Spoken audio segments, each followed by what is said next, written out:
Hello to you and happy holidays. I'm Shannon with Visit Great Falls, and this is What's Up Wednesday, where we look ahead to events happening the rest of this week and into the weekend. We're starting on the stage with the Great Falls Theater Company's production of The Lion, the Witch, and the Wardrobe. It's a little bit shorter production, great for the whole family. They'll be on stage December 12th, 13th, and 14th. Get your tickets now. They tend to go very quickly for the Great Falls Theater Company.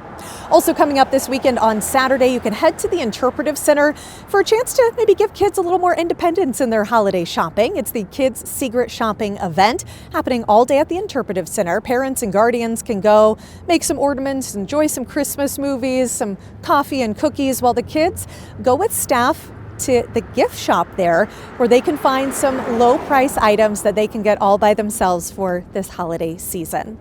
Also coming up this weekend on Saturday, the History Museum is hosting their holiday open house, which includes some caroling inside of the Ozark Club. There's also free admission this Saturday at the C.M. Russell Museum. And coming up on Sunday, right around the corner from me at the famed Sip and Dip Lounge, it is Brunch with Santa. So Santa, mermaids, what could be more festive than that, right? So Sunday morning, enjoy Brunch with Santa. For more on holiday season activities or things to do anytime in Great Falls, head to visitgreatfallsmontana.org. We'll see you here soon.